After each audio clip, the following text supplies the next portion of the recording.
مقاصدنا واغفر لنا ما مضى يا واسع الكرم يا رب بالمصطفى بلغ مقاصدنا واغفر لنا ما مضى يا واسع الكرم. لم يحتلم قط طه مطلقا أبدا وما تثاءب أصلا في مدى الزمن. يا رب بالمصطفى بلغ مقاصدنا واغفر لنا ما مضى يا واسع الكرم. منه الدواب فلم تهرب وما وقعت ذبابة أبدا في جسمه الحسن. يا رب بالمصطفى بلغ مقاصدنا واغفر لنا ما مضى يا واسع الكرم. كتفه قد عدت قوما إذا جلسوا عند الولادة صف يا ذا بمختتن. يا رب بالمصطفى بلغ مقاصدنا واغفر لنا ما مضى يا واسع الكرم. اللهم صل وسلم وبارك عليه وعلى آله. الحمد لله والشكر لله والصلاة والسلام على رسول الله محمد بن عبد الله وآله وصحبه ومن والاه. لا حول ولا قوة إلا بالله العلي العظيم. رب اشرح لي صدري ويسر لي أمري واهد قلبي وسدد لساني بحق نبينا محمد صلى الله عليه وسلم. اللهم إنا نسألك الفتوح والمنوح والرسوخ توبة النصوح صلاح الجسد والروح. Alhamdulillah kita berada pada malam 4 atau 5 Sya'ban. Kalau yang hitung kemarin itu 30 Selasa, maka sekarang malam keempat. Kalau kemarin hitung 1 itu Selasa, maka sekarang malam kelima Sya'ban. Bulan di mana turun ayat innallaha wa malaikatahu yusalluna 'alan nabi ya ayyuhalladzina amanu shallu 'alaihi. Habis itu ada lagi, yaitu tentang istiqbalul qiblah atau tahawulul qiblah, yaitu ayat yang memindahkan kiblat dari Baitul Muqaddas ke Masjidil Haram. Dulu Nabi Muhammad SAW ketika di Mekah kiblatnya memang Baitul Haram, Ka'bah. Begitu di Madinah kiblatnya itu berpindah ke Baitul Muqaddas karena di Madinah salah satu faktornya, bukan satu-satunya tapi salah satunya faktornya adalah ta'lifan lil Yahud, ngenakin orang Yahudi karena di Madinah mulai bertetangga kenalan sama orang Yahudi. Di Yahudi itu sebagaimana Nabi juga pernah Isra wa Mi'raj, itu diagungkan yang namanya kiblat itu Baitul Muqaddas, supaya orang Yahudi hatinya itu terpaut kepada Islam, bahwa Islam menghormati juga tempat yang dihormati oleh orang Yahudi. Salah satunya tuh. Maka Nabi kiblatnya ke sana. Tapi nggak bisa dibohongin, hatinya Nabi Muhammad tetap pengen ke Ka'bah. Maka habis itu diizinkanlah oleh Allah menghadap kembali ke Ka'bah. Begitu menghadap ke Ka'bah, balik lagi besoknya itu bulan puasa perang Badar. Jadi apa itu hikmahnya? Hikmahnya adalah ketika seseorang sangat menghendaki sesuatu, sangat menginginkan sesuatu, merindukan sesuatu, itu dituju menuju arah tersebut dilakukan hal yang mendekati arah tersebut. Kalau kita pengen kemana, pengen ngapain, kita usahain. Jangan ngomong doang, jangan menghayal doang, nggak jadi-jadi. Kita pengen jadi sarjana, sekolah biar benar, kan begitu ya. Pengen kuliah segala macam, nilainya bagusin, jangan malas-malasan, jangan nongkrong mulu, jangan narkobaan, jangan mabok. Pengen jadi sarjana, pengen jadi dokter, dan lain sebagainya. Ya. Begitu hati terpaut kepada Ka'bah, maka terbukti begitu perang Badar ada perasaan ingin kembali merebut Ka'bah itu. Karena Ka'bahnya itu udah ditaruh di kepalanya, ditaruh di pikiran, menjadi sebuah maksud, menjadi sebuah tujuan. Itu jadi dikuatin tuh kerinduan kepada Ka'bah. Dengan kuatnya kerinduan dan kecintaan kepada Ka'bah, dengan menghadapnya sholat kepada Ka'bah, maka lebih bersemangat, menambah semangat, menambah himmah, menambah spirit ketika perang Badar. Karena ada perasaan pengen merebut kembali yang namanya tanah air, begitu ya. Itu hikmah-hikmah daripada pemindahan Ka'bah dan lain sebagainya. Maka orang-orang yang kurang akal, saya qulus sufaha, orang-orang yang bodoh, yang kurang akal, saya qulus sufaha minan nasi ma wallahum an qiblatihim allati kanu 'alaiha qul lillahil masyriq wal maghrib. Ya kan? Yahdi man yasha'u ila siratin mustaqim wa kadzalika ja'alnakum ummatan wasatan litakunu syuhada'a 'alan nasi wa yakuna ar-rasulu 'alaikum syahida. Itu ayatnya tuh. Akan berkata nanti orang-orang yang kurang akal, orang-orang yang bodoh, ma wallahum an qiblatihim allati kanu 'alaiha. Itu kenapa sih itu Muhammad genggong bener, bingung bener, kemarin ke Ka'bah lagi di Mekah, pindah kemarin ngadepnya ke Baitul Muqaddas, tiba-tiba pindah lagi ke Ka'bah. Jadi emang kalau orang udah nggak demen, kita ngapain aja salah udah. Orang udah nggak demen, kita ngapain aja salah, karena dia nggak tahu maksud kita. Mereka orang-orang Yahudi nggak tahu maksud Nabi Muhammad. Selain sisi basyariyah, sisi kemanusiaan yang ada kerinduan terhadap kampung halaman, ada juga sisi wahyu. Sisi wahyunya yaitu bagaimana kehendak Allah datang. Allah yang maha tahu hikmahnya apa.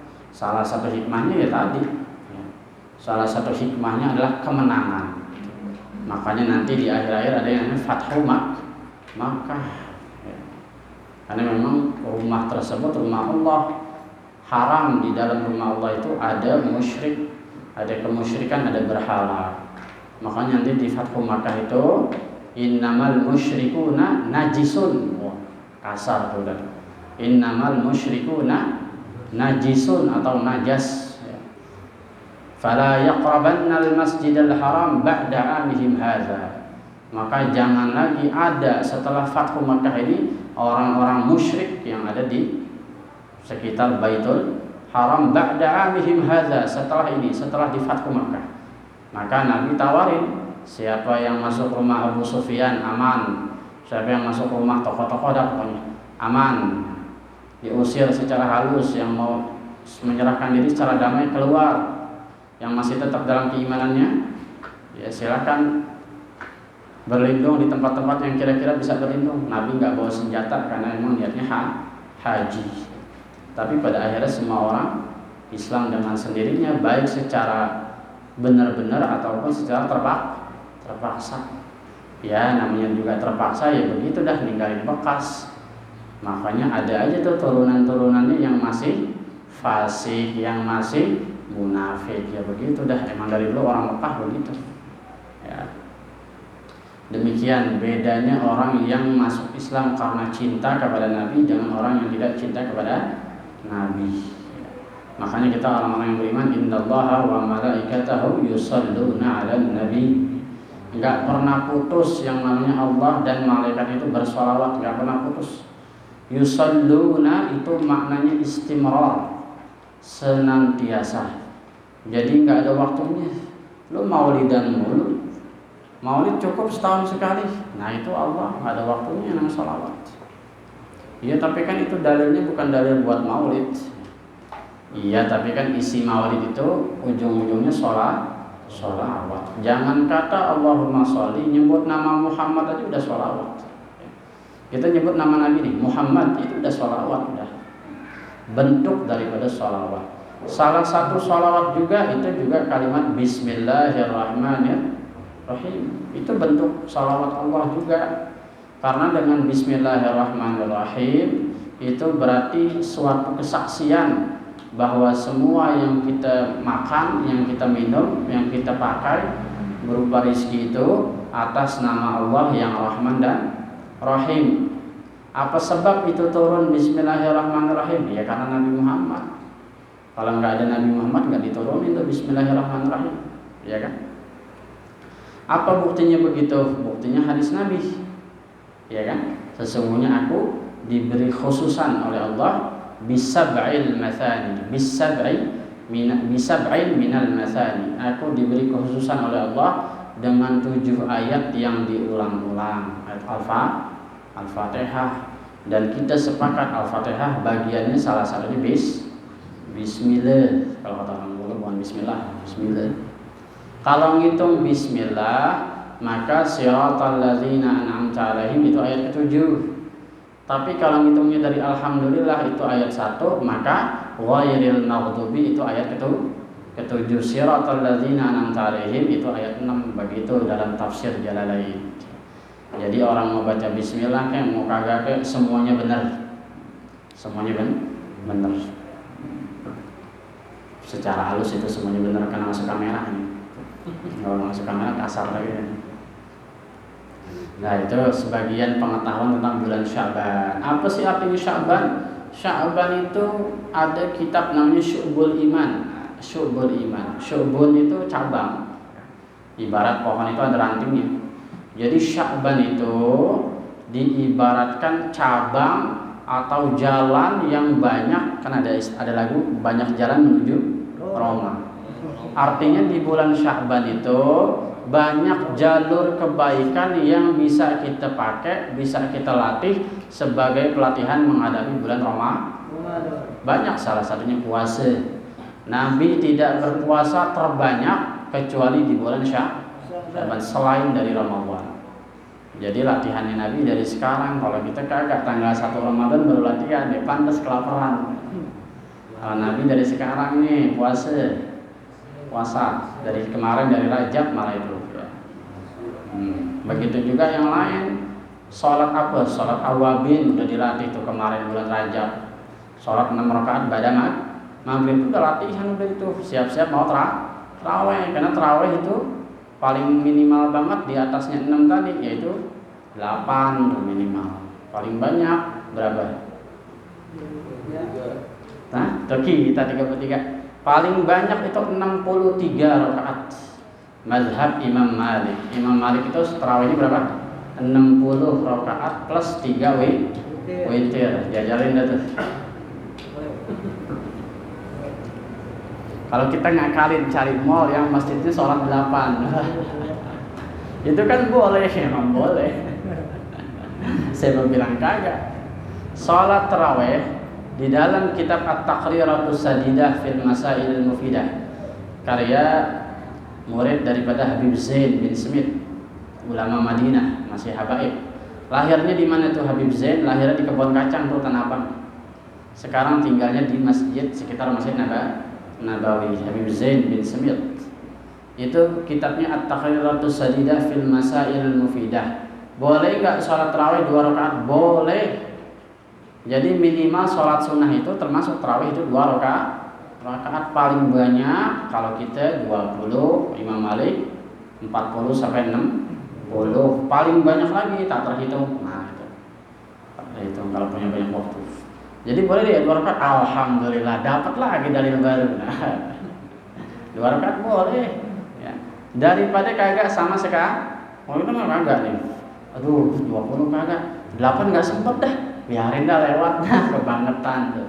Nggak ada pembelaannya banget tuh. Minimal kalau mau molor mau tidur terpaksa banget 2 sampai 4 rakaat dah tuh. Niatin ya Allah saya niat qiyamul lail sebelum tidur nih, daripada kagak banget sama sekali. Walaupun nggak masuk hitungan tarawih tapi masuk hitungan qiyaman. Apa? Qiyamul lail, yaitu menghidupkan malam. Man shoma Ramadan wa qamahu imanan wa ihtisaban ghufira lahu ma taqaddama min dzambih. Barang siapa orang yang puasa dan juga berdiri. Jadi nggak puasa doang ayatnya itu, apa hadisnya? Barang siapa yang berpuasa dan qiyam, berdiri, maksudnya bangun maksudnya sholat tuh minimal 2 rakaat. Imanan wahtisaban, dasarnya karena iman, wahtisaban, dan juga penuh perhitungan hisab. Jadi jangan asal aja kalau ibadah itu harus pakai ilmu. Dari mana? Nah itu tadi Nabi ngomong imanan wahtisaban. Selain kita ibadah pakai iman, ya, karena kalau nggak iman mustahil dong, habita amaluhu, percuma dong amalnya. Orang kafir sholat yang nggak dihitung. Pertama modalnya iman, kedua ihtisaban. Bagaimana orang bisa ihtisaban, bisa menghitung-hitung salah benar kurang enggak kalau nggak tahu ilmu. Itu dalil udah jelas sudah itu. Ghufira lahu ma taqaddama min dzambih. Apa jaminannya? Diampuni daripada dosanya ma taqaddam yang sudah lalu. Jadi puasa sama berdiri kagak puasa doang. Jadi kalau kagak banget gara-gara mau jaga, gara-gara mau narik segala macam, minimal 2 rakaat habis isya. Sayang banget itu kalau nggak diniatin tarawih. Nah itu dapat dalil baru, enak kan? Oh, alhamdulillah, untung ilmu baru tuh. Itu kagak ilmu baru dengar loh, baru ngaji. Ilmunya ilmu lama, cuman baru dengar. Itu kalau terpaksa. Nah kalau yang waktunya luas ya tarawih lah. Karena tidaklah tarawih dibilang tarawih kecuali di dalamnya ada istirahat. Nah, ini dibilang tarawih. Tarawaha ya tarawahu tarawuhan, tarawih. Jadi di dalamnya itu kata sahabat Nabi, ketika kami sholat zaman Umar bin Khattab, setiap 2 kali rakaat maka mereka tuh sahabat Nabi ya tarawaha, istirahat. Kalau kita kagak habis 2 rakaat, Allahumma sholli ala Muhammad, diri lagi itu. Capek banget sholat tarawih gitu. Kalau zaman Umar kagak. Ini ada ayat di samping nih. Udah 2 rakaat, napas, minum. Kalau mau bawa kopi taruh di samping, minum kopi. Emang apa? Emang boleh saat kalau lagi wudhu minum? Lah, gawat lagi nih orang pertanyaannya. Emang boleh saat kalau habis wudhu makan? Waduh, kemana aja tong? Nggak ada yang makan yang membatalkan sholat kecuali, dengerin nih, kecuali makan daging onta, itu pun dalam mazhab Hanafi. Mazhab Hanafi ngambilnya dari zohir hadis. Kenapa satu waktu semua pada makan daging onta, ada hajatan, tiba-tiba habis makan daging ada tut. Nabi luar biasa akhlaknya, nggak nanya siapa tuh yang kentut. Wudhu kan ketahuan kagak enak, kata Nabi. Setelah makan daging onta nih, habis begini nih, habis kita pesta nih, kita wudhu. Hebatnya. Nah Imam Syafi'i itu menganggap hadis tersebut sebagai kebijaksanaan Nabi, tapi bukan berarti wudhunya batal. Tapi orang Hanafiyah menganggap ini hadisnya jadi dalil setiap makan onta batal. Nah kalau begini orang Mekah ribet, makan onta batal. Lah iya saya makan onta lagi juga ya. Itu dalil ya. Dalil itu begitu dah, ada yang pakai akal, ada yang pakai hadis. Kalau Imam Syafi'i hadis plus akal disatuin. Itu kehebatan Imam Syafi'i. Jadi panjang banget. Nah itu ya dalil tentang tarawih. Wa idza awqafahu, kembali ke pembahasan. Wa idza awqafahu, berkata Mbah Hasyim Asy'ari terusannya, wa idza awqafahu, wa idza, dan apabila awqafahu, menunjukkan, menampakkan hu kepada itu santri. Siapa? Asy-syaikhu, yaitu syekhnya, ala daqiqatin min adabin, ala daqiqatin min adabin, ala atas daqiqatin yang dalam, yang sulit tuh, dalam. Daqiqah sulit, dalam. Daqiqah kalau di jam itu saah, jam itu, daqiqah itu detik, detiknya itu, detik itu kan cepat tuh. Nah, dakik, ada lagi dakik itu tepung maknanya. Kalau jarum nyemplung ke terigu gimana kira-kira? Hilang. Tinggal cari dah tuh aduk-aduk. Bagus-bagus nggak disatuin sama ini ayam KFC. Masuk tuh jarum ke mulut. Dakik itu sesuatu yang dalam. Min adabin, daripada adab, daripada tata krama. Au naqisatin, atau yang mengandung kekurangan. Sodarat, yang muncul minhu, dari itu syekh. Ya. Maksudnya apa sih ini panjang bener. Apabila seorang syekh menampakkan satu tata krama, satu adab yang sulit. Wah, gimana nih? Salah satunya ya yang sulit, ya gimana ya? Yang ngerokok lah misalkan, syekhnya begini itu. Ya sulit dipahami. Ini wali ngebunuh-bunuhan. Ya kalau rokok terlalu kontroversial ya, yang apa ya kira-kira? Ya kira-kira misalkan gini. Lagi sholat, lagi nunggu sholat, orang udah berangkat nih. Nah, syekh ini gara-gara buru-buru loncatin pundak orang. Nah, itu kan kurang loh, menampakkan kekurangan. Nah, itu maksudnya. Atau itu bukan kurang, itu sebenarnya ada dalilnya, tapi nggak pantas. Nah, itu. Karena satu waktu Nabi, nah ini syaratnya kalau ada orang kumpulan di majelis atau sholat Jumat, apalagi sholat Jumat ya, itu nggak boleh itu kita yang namanya melangkah di atas pundak. Jadi nggak boleh begitu tuh kalau melangkah, harus diseret kaki. Jadi paha orang tuh di melangkah gitu, pakai tangan gitu, nunduk, jangan begitu aja. Kalau begitu nanti jadi ontak atau jadi kodok di akhirat, karena nggak punya adab gitu. Orang ngumpul di majelis, nah kalau udah ngumpul jangan ngucapin salam. Lagi ngaji ngucapin salam, yang lagi nerangin putus. Jadi langsung aja duduk, dan salaman itu nggak selebarnya orang. Salaman kanan dan kiri, langsung diam, langsung dengerin. Nanti selesai majelis baru salaman. Tadi belum sempat salaman. Nah, itu adabnya masuk majelis. Kenapa? Karena setiap satu orang itu dikelilingi banyak malaikat. Kalau kita salam tuh buyar itu malaikat rahmat itu. Membuyarkan malaikat rahmat. Itu salah satu adab majelis. Begitu juga lagi Jumatan, lagi majlis, lagi nunggu orang sholat. Nah kita nggak boleh tuh melangkah itu. Tapi dalilnya Nabi pernah satu waktu lagi sholat asar, selesai sholat asar langsung loncat dan melewati pundak-pundak sahabat, langsung masuk ke kamar. Tapi tujuannya Nabi bukan dunia, yaitu Nabi kepikiran ada harta rampasan perang yang belum dibagi. Itu hebatnya Rasulullah. Begitu habis sholat asar langsung ingat, oh iya ada harta rampasan perang yang belum kebagian nih si anu nih, langsung loncat, langsung ambil. Nah karena Nabi pantang nyimpen duit orang di rumah, nyimpen harta di rumah. Kalau kita demen banget nyimpen duit di rumah, taruh di status duit gue banyak, padahal duit amal. Aduh, duit arisan dipajang, bikin TikTok lagi, sebar-sebar duit, mandi duit, katanya duitnya minjemnya nggak ngomong, gosok itu sebenarnya, tahu gosok gak? Mencuri hak. Nah itu yang nggak pantas tuh. Nah suatu saat syekhnya begitu tuh ngelakuin yang begitu, atau syekhnya ya lagi pakai celana pendek dan misalkan, kan ada dalilnya tuh boleh, tapi nggak pantas tuh, namanya daqiqah, yang susah, yang dalam.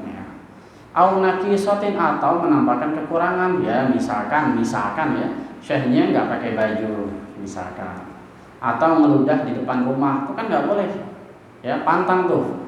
Salah satu penyebab sempitnya rezeki itu, satu tidur bangunnya lewat dari matahari, kedua buka pintu ngeludah di depan pintu. Kalau mau ngeludah itu di kamar mandi, itu pun jangan dari luar masuk ke kamar mandi, adabnya itu. Kenapa? Kalau dari luar, dalam kitab-kitab fikih zaman dulu ya, nggak tahu kalau kamar mandi sekarang saya nggak tahu. Zaman dulu nih jamban atau segala. Kalau kita ngeludah dari luar kamar mandi ke dalam kamar mandi, itu mewariskan sofratul asnan, membuat gigi jadi gampang kuning. Nggak tahu tuh bagaimana bisa begitu, nggak tahu dah. Mungkin ada ilmu kedokteran kali. Mungkin hawa itu hawa kamar mandi nempel di gigi, mungkin nggak tahu juga. Tapi dalam kitab fikih boleh dilihat dalam kitab Tahriratus Sajidah tadi itu turithu safratal asnan, meludah dari luar kamar mandi ke kamar mandi itu mewariskan gigi kuning. Nggak tahu kaitannya kemana itu. Yang jelas kalau bisa masuk kamar mandi baru meludah atau di tempat sampah, pokoknya tempat yang kotor, jangan di depan pintu. Pagi-pagi masih banyak perawan lewat, orang malas mau main ke rumah. Itu logikanya ke situ yang gampang lah. Itu secara zahir, apalagi yang masalah batin. Ya. Depan pintu banyak malaikatnya tuh. Tiba-tiba kita udah buyar tuh semua. Harusnya mau datang rezeki kagak jadi. Begitu juga duduk di depan pintu dan lain sebagainya. Terus tidur dalam keadaan telanjang. Terus makan dan minum dan ngitung duit dalam keadaan telanjang tuh nggak boleh. Makan, minum, ngitung duit jangan telanjang. Bahkan kalau bisa jangan tidak pakai baju kalau makan. Ya, kalau bergerah banget ya buka nggak apa-apa. Tapi kalau bisa pakai baju kalau makan. Kalau nggak ada baju belum kering pakai kain sarung, ditudungin, dipocongin itu makan. Kita aja gedek lagi makan dari orang telanjang. Kita mau begitu. Itu salah satu mewariskan sempitnya rezeki, jangan dianggap sepele. Bukan pamali Jawa, bukan itu ada hadisnya, ada dalilnya. Sodarat minhu yang tampak dari syekh itu, kana ya'rifuhu yang padahal si syekh itu, kana ya'rifuha yang syekh itu tahu sebenarnya itu ada. Min qablu sebelumnya. Sebelum melakukan itu syekh udah tahu. Fala yuzhiru maka jangan sampai memperlihatkan, menampakkan annahu bahwasanya itu kana arifan biha, annahu bahwasanya dia syekhnya itu hukumnya ke syekh kana adalah arifan biha, bahwa syekhnya itu tahu wa ghafala anha tapi tidak mengamalkan, wa ghafala dan lalai, ghafilin. Maksudnya bagaimana tuh? Jadi jangan sok-sokan begini. Itu ustadz kan dia tahu ya. Dia lupa gimana sih? Nah, jangan berkata begitu. Jangan menunjukkan seakan-akan kamu tahu bahwa syekhnya itu tahu dan lu lupa. Jangan berperasaan ini syekh udah tahu tapi lu lupa. Jangan. Bal yashkuru. Akan tetapi justru yashkuru, dia harusnya bersyukur itu santri bersyukur. Asy-syaikha kepada itu syekh ala ifadatihi zalika atas memberikan pemahaman itu adab-adab tadi, waqtinaihi bi amrih, ala ifadatihi zalika atas ngertinya dia dalam hal itu, waqtinaihi bi amrih dan memahaminya dia itu dengan urusan tersebut. Jadi maksudnya gini, kalau syekhnya melakukan hal yang nggak pantas, kan kamu sudah tahu itu nggak pantas, kamu jangan bilang syekhnya nggak pantas, tapi kamu bersyukur. Oh maksudnya begini tuh yang dibilang nggak pantas, bersyukur kepada syekh itu terhadap apa yang sudah dikasih pemahaman oleh syekh bahwa itu nggak pantas, tapi jangan kamu memvonis syekhnya udah tahu tapi kok melanggar. Wah ini mah berat nih. Fa in kana lahu fi dzalika uzrun, seandainya memang di dalam tersebut ada alasannya, wa kana i'lamu syekh bihi, dan si syekh itu memberitahu tuh. Misalkan gini, maaf ya saya buka baju lagi gerah. Dulu Nabi pernah tuh melakukan hal yang tidak pantas, yaitu berduaan dengan seorang wanita. Yang jadi masalah wanita ini baru. Nah itu kan nggak pantas kan? Tapi Nabi langsung menjelaskan, ini istriku yang baru. Nabi kan kawin aja, nggak pakai ngundang-ngundang. Tahu? Ini badannya bukan Aisyah, bukan Hafsah, bukan siapa nih kan? Kalau Hafsah badannya gede karena anak Umar bin Khattab. Aisyah badannya kecil, enteng, kurus. Ini siapa nih baru lagi nih? Maka Nabi mengatakan ini istriku yang baru. Maka sahabat langsung ketawa. Ya Rasulullah, nggak mungkin dong kami ini berburuk sangka. Apa kata Nabi? Inna syaitan yajri min bani Adam majrad dam. Nah, itu dalilnya. Sesungguhnya syaitan itu mengalir di bani Adam satu aliran dengan pembuluh darah. Maksudnya apa? Syaitan itu cepat banget begitu. Cepat banget buruk bahkan kepada saya gitu. Seakan-akan Nabi ngomong gitu. Bahkan seandainya saya begini, kamu bisa saja buruk sangka. Jadi kalau kita nih melakukan hal yang nggak pantas, terus ada yang ngeliatin, kasih tahu kalau dia nggak paham, kalau dia heran, ngerti kan? Dulu Ali bin Abi Thalib minum diri, sengaja tuh, mau sahabat ngelomok semuanya. Maka Ali ngomong begini, saya tahu kalian pasti heran gara-gara saya minum berdiri. Demi Allah, sesungguhnya aku pernah menyaksikan Rasulullah minum sambil berdiri. Kasih tahu tuh. Begitu juga Umar bin Khattab. Satu waktu masuk ke kumpulan sahabat, duduk aja.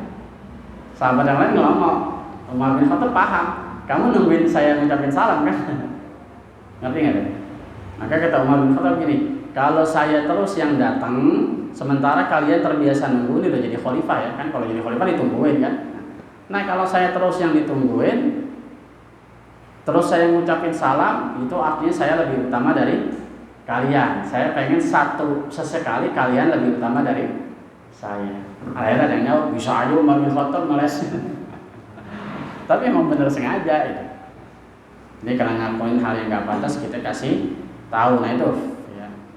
Aslaha fala ba'sa, maka itu bagus, fala ba'sa, dan gak ngapa-ngapa, fala ba'sa. Wa illa tarakahu, dan jika si syekh itu nggak ngasih tahu, ya udah diem aja dah, tarakahu, tinggalin, diem aja gitu. Jangan komentar, no comment dah kalau syekh yang ngelakuin dah. Illa ayyatarattaba ala tarki bayanil udhri, kecuali yang menjurus ya, kepada seandainya tidak dijelaskan tuh, bayanil uzri, seandainya tidak dijelaskan alasan itu, mafsadatun, terjadi kerusakan tuh. Seandainya gini, ada perkara yang kita nggak paham dari syekh, tapi itu syekhnya nggak dijelasin, tapi kalau nggak dijelasin kita juga kagak paham dan bisa membuat kerusakan. Fata'ayyana i'lamu, maka mintalah, fata'ayyan ya jelas, fata'ayyan, maka mintalah i'lamahu, penjelasan dari syekh. Itu syekh tadi, mohon maaf tadi kenapa itu begitu, nah minta nanya, daripada kita nerka-nerka kagak paham, nanti kita ngasih tahu yang kagak benar ke orang gara-gara si syekh ini ngelakuin hal yang kurang pantas. Ngerti nggak nih begini nih ya? Nah ini pilihan ya, kalau mendapatkan ulama yang rada-rada nih, yang kita kagak paham tingkahnya, kita nanya dah. Kalau kita nggak paham, kalau dia jelasin pakai ilmu ya alhamdulillah, kalau dia nggak jelasin ya udah diam aja dah, no comment, yang penting kita udah nanya. Jadi kalau kita mampu ngikutin dia, kita ikutin, kalau nggak mampu tinggalin, gitu aja. Ngerti ya? Banyak tingkah-tingkah yang kita nggak paham dari para ulama yang kita anggap dia lebih alim, kadang-kadang. Tapi selama itu uzurnya uzur syar'i, jangan dianggap begini. Gue ngeliat si Ano kemarin di klub lagi minum, lu ngapain ngeliatin dia? Lu sama dong masuk kalau begitu. Iya tapi kan dia habib, gue orang biasa. Nah kalau begitu ya sama, mau habib orang biasa sama, punya kewajiban dan hak yang sama. Kalau dia habib tegur, gue habib, lu mau ngapa? Dan lu malu-maluin, tahu lu habib kan gitu. Kakek lu kan Rasulullah, jangan bawa-bawa Rasulullah, orang malu-maluin aja kan gitu. Nah kita negornya dia gara-gara sayang, bukan karena benci, bukan karena benci orangnya. Sama aja sebagaimana kita negor adik kita, udah begitu sama. Kita negor bukan marah, bukan benci bukan juga menyudutkan, tapi karena sayang dong. Itu begitu juga anak kiai, anak ustaz. Itu yang melanggar syar'i begitu. Kenapa harus begitu? Karena kalau kita kagak komen nanti bisa disalahgunakan. Itu sering juga dipakai oleh Syiah. Syiah itu kalau udah kelas yang parahnya, kelas parah ya, maka seorang imam, bukan syekh lagi kalau di Syiah itu seorang imam itu maksum. Di dalam pemahaman Syiah, imam itu maksum. Apa itu maksum? Gak bakal salah, udah gak punya dosa. Wah, ini kan bahaya, ribet nih. Kalau kita Ahlussunnah wal Jamaah, jangan kata imam yang sekarang, yang dulu, yang namanya Muhammad Al-Bagir, yang namanya Ali Al-Uraidi, Ali Khalid Qasam, yang imam-imam dibilang itu imam Syiah, padahal itu bukan imam Syiah, itu habaib ya. Kita sepakat bahwa termasuk Imam Ali itu enggak maksum. Yang maksum cuma Nabi.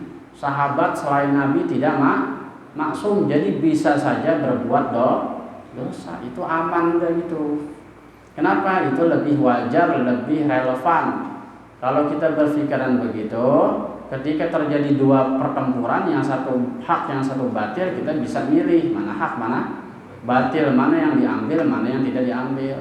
Tapi kalau Syiah ribet nanti. Misalkan seorang imam Syiah udah nggak ada salahnya dah. Tiba-tiba itu imam Syiah demen sama bini kita. Saya mau cium istri kamu, itu dikasih. Mau cium istrinya dengan alasan kenapa? Karena dia maksum. Dan bagi imam Syiah, imam itu abul mukminin. Kalau di kita kan ummul mukminin, istri-istrinya Nabi, yang artinya nggak boleh dikawin. Kalau di imam Syiah itu namanya abul mukminin, udah bapak. Kalau udah bapak mau ngomong apa deh? Misalkan begini, kamu ceraiin istri kamu, ini istri kamu buat saya. Jadi kalau di Syiah yang udah kelas parah begitu. Bahkan kita punya harta, setiap gajian per bulan 1/10 itu buat imam. Jadi orang yang paling kaya di Syiah itu imam. Enak jadi imam Syiah sebenarnya. Nah itu yang membedakan kita dan Syiah. Jadi salah tuh orang-orang Wahabi yang ngomong, lu mau ngaji baca burdah dulu ya Rabbi bin Mustafa, tuh Syiah. Syiah dari mana? Emang kita bilang Imam Ali dapat wahyu kagak? Orang Syiah itu berkeyakinan bahwa wahyu itu harusnya turun ke Sayyidina Ali, tapi Sayyidina Ali kalah dewasa sama Muhammad. Jadi wahyu turunnya ke Muhammad itu pemahaman Syiah itu. Lucu, wahyu bisa salah. Nah kalau wahyu bisa salah berarti Allah salah, repot kan?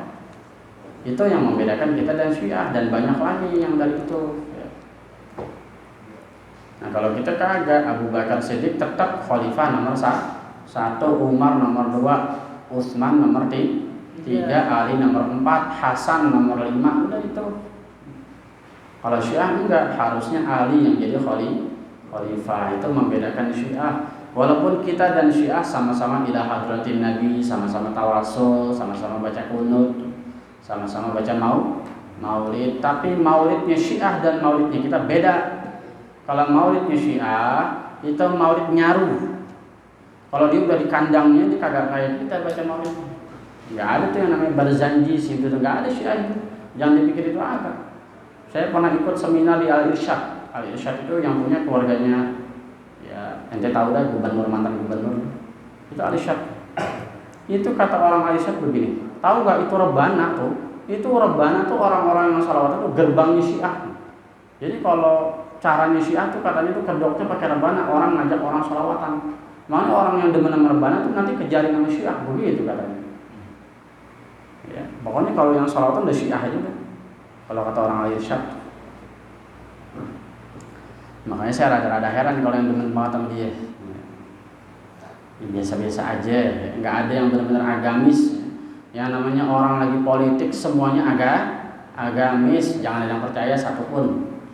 Terus kalau gitu kita pilih siapa? Pilih yang dipilih sama Allah. Kapan tuh? Nanti pas mau nyoblos tuh, tangan lu larinya kemana? Udah gitu aja. Makanya malam itu istikharah, jangan dengar kata siapa-siapa. Pilih sendiri atas dasar sendiri. Nih, bismillah ya Allah, saya nyoblos. Nyoblosnya saya hanya menjalankan kewajiban sebagai warga Selepas ini saya nggak ikut-ikutan. Ini mau kafir, ini mau musyrik, ini mau fasik, terserah. Gitu. Jadi watabarra'na min kulli dinin yukhalifu dinal Islam. Kami berlepas diri dari semua agama yang berseberangan dengan Islam. Begitu caranya. Jadi nggak usah bingung. Tapi kalau dapat uang partai gimana? Makan aja udah tuh duit lo ribet banget. Kalau masih orang awam makan aja udah. Salah dia sendiri kampanye di sini kan begitu. Iya. Siapa aja yang masuk partai dukung. Bapak bilang, oh iya kita dukung besok pertama dukung iya. Semuanya didukung. Terkata orang kok semuanya didukung? Iya buat rakyat juga. Siapa kayak yang menang kan begitu. Iya. Kecuali kita orang partai, beda lagi tuh tugasnya tuh. Kita punya saudara masuk partai, kita tahu banget tuh saudara kita soleh, nah itu pilih dah tuh. Kalau kita nggak tahu, lillahi ta'ala udah. Yang penting jangan bolong aja, jangan golput. Itu sebenarnya, jadi nggak usah bingung. Selama Indonesia dijaga oleh Allah, insya Allah Allah masih senantiasa pelihara. Kecuali Allah sudah menghendaki Islam ini hancur, baru jatuh repot. Wasabi'u, dan yang ketujuh, alla yadkhula. Nah ini sering nih. Alla yadkhula, hendaklah jangan masuk ala syekh, atas syekh. Maksudnya jangan masuk ke rumahnya tuh. Atau jangan mendekatinya. La yadkhul itu bisa masuk, bisa mendekati. La yadkhula, jangan masuk ala syekh, terhadap syekh fi ghairil majlisil ammi, kecuali di majlis yang umum. Kalau dulu di pesantren itu pantang yang namanya manggil ustaz dari rumah. Jadi kalau mau ketemu sama ustaz nunggu ketemu di majlis. Kalau kita kagak, ngajinya mah ogah sowan mulu. Assalamualaikum ustaz, ada di rumah kagak? Disuruh ngaji susah banget. Main mulu, kapan ngaji? Ustaz mohon maaf ya, saya nggak bisa ngaji, tapi kalau main saya bisa. Nah, Ustaz kan bukan punya duit, punyanya ilmu nih, main mulu. Jadi jangan banyak sowan. Kalau ngaji jadi malas. Kenapa? Udah sering ketemu basyariahnya, sisi manusianya. Karena Ustaz kalau udah di rumah ya biasa sama kayak kita, sama-sama ngebul, sama-sama main YouTube kan gitu. Nanti kalau udah sering ketemu sisi basyariahnya, ngajinya jadi malas. Itulah yang dilarang oleh Allah dalam surat Al-Ahzab. Jangan sering-sering ngumpul sama Rasulullah. Makanya kata Rasulullah, berkumpullah kadang-kadang. Berkumpullah kadang-kadang, jangan tiap malam banget ngumpul, terbosan.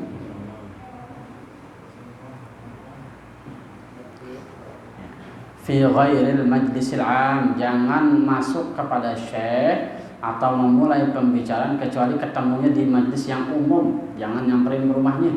Tuh, dulu masih di pesantren. Jadi kalau mau ketemu, mau izin, mau keluar, mau ke pasar, mau kemana, mau ke Alfa, mau ke Wesel, ngambil Wesel di pos dulu tuh.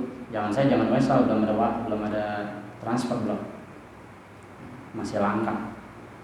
Nah itu izinnya nanti pas ketemu di pengajian, nggak boleh nyamperin ke rumahnya. Illa bisti'dzanin, kecuali minta izin. Nah ini beda lagi. Kalau sekarang udah ada WhatsApp, Assalamualaikum, aneh mau main ke rumah. Nah itu mantap ya.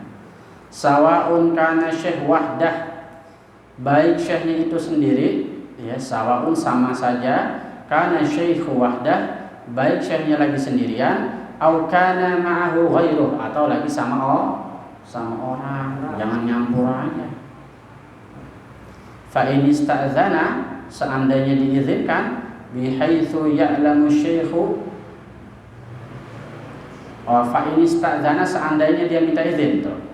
Bihaitsu ya'lamu syaikhu, bihaitsu ya'lamu syaikha, sekiranya dia tahu syekhnya itu, walam ya'zan lahu, dan syekhnya itu tidak mengizinkan, insarafa, maka dia pulang. Kalau nggak diizinin pulang.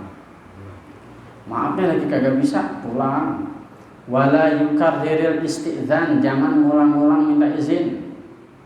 Siang dah, malam dah, jam segini dah, terus aja. Orang kata kagak ya kagak, orang capek bilangin. Fa in syakka, seandainya ragu fi ilmi syekh, seandainya dia ragu apakah syekhnya itu, seandainya dia ragu bahwa syekhnya itu mengizinkan atau tidak, fi ilmi syekh bihi fala yazidu fil istizan fawqa 3 marratin, jangan minta izin sampai lebih dari 3 kali. Kalau ngetok pintu 3 kali cukup, kalau nggak keluar udah. Aw 3 turuqatin lil bab, atau 3 sisi pintu, depan, samping sama belakang. Kalau di pesantren itu biasa ada 3 pintu, depan, samping sama belakang. Soalnya kagak ada, Ustaz lagi di dapur kali, samperin enggak ada juga. Mungkin lagi di kamar kali, ketok jendelanya, enggak ada juga. Ya udah, pulang. Turuqatin lil bab. Wal yakun turuqul bab khafifan. Wal yakun torok ya. Wal yakun turuqul bab khafifan. Oh, ini awsalasi torokat ya, bukan turuqat. Awsalasi torokatin lil bab. Lebih dari 3 kali ngetok tuh maksudnya. 3 kali ngetok torokat. Was-sama'i wat tariq. Tahu enggak tariq itu? Tariq tahu enggak? Was-sama'i wat tariqi wa ma adraka ma tariqun najmus tsaqib. Jadi tariq itu adalah bintang yang kalau malam itu ngeluarin suara tok tok tok. Al-Quran itu ngomong 1500 tahun yang lalu. Baru ketahuan kemarin sama orang Amerika lagi di satelit. Pas malam-malam ada suara tok tok. Pas dilihat cahaya bintang. Al-Quran ngomongnya 1500 tahun yang lalu, orang Amerika baru nemu kemarin. Hebat gitu. Torokat itu namanya. Jangan lebih dari 3 kali ketokan pintu. Jadi ada bintang yang ngeluarin suara seperti ketok tok tok tok tok tok tok. Ada di langit itu. Di langit dunia, langit pertama. Hebat itu Al-Quran. Wal yakun tarqul bab khafifan, dan adalah kalau ngetok pintu itu khafifan, ringan-ringan aja, jangan dor dor dor. Bi adabin, dengan tata krama. Wa bi isfaril asabi, dan dengan isfaril asabi, dengan satu nih, jangan begini jeder. Ini tuh ketok satu atau tengah atau jari manis, jangan semuanya dikumpul. Summa bil asabi qalilan. Kemudian dengan jari-jari yang lain sedikit-sedikit. Kalau enggak ini ya. Wa iza adzina wa kanu jama'atan taqaddama afdaluhum. Dan seandainya si syekh mengizinkan masuk, wa kanu jama'atan, dan si murid ini datangnya bergerombol bareng-bareng, taqaddama afdaluhum, maka yang lebih dulu masuk itu pemimpinnya. Siapa abang ini yang paling pentolan ini, yang paling bangor, masuk duluan. Lalu masuk duluan lu paling tua. Begitu, jangan paling kecil masuk. Coba lu lihat itu Ustaz lagi ngapain? Wah. Saya domelin. Taqaddama afdaluhum. Jadi kalau masuk ke rumah orang, mau ke rumah Pak RT, Pak RW, Pak Lurah, sama yang masuk yang paling tua atau yang paling afdol, pentolannya itu. Yang pentolannya yang suruh masuk. Wa asanuhum, dan yang paling sin, yang paling tua. Sin itu tahun, yang paling banyak tahunnya, maksudnya paling tua. Fid dukhul, yaitu ketika masuk. Wassalam alaihi, dan ketika ngucapin salam. Jangan bocah suruh ngucapin salam. Coba lihat di jendela tuh. Waalaikumsalam, tahu bocah nggak ngerti adab. Bukan yang tua ngentok salam.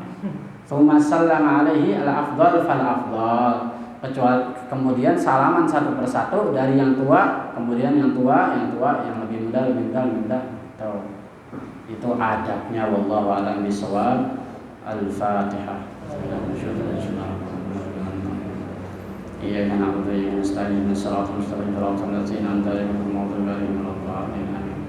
Indakum soal?